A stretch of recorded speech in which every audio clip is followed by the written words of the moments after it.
Okay, y'all, I got Taco Bell, and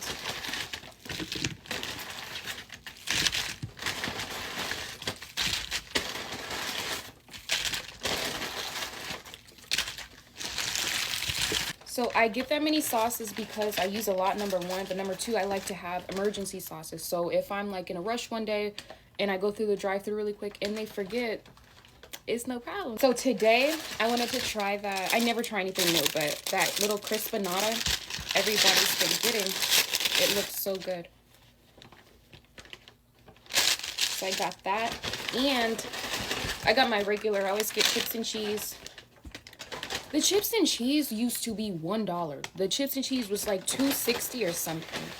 It's crazy. But I never tried the grilled cheese burrito, so I'm excited about that. So this comes with some sauce. It smells like ranch.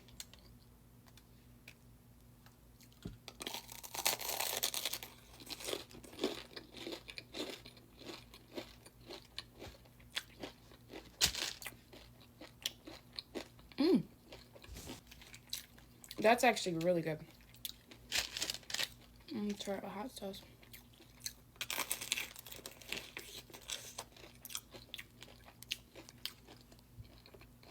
It's definitely 10 out of 10.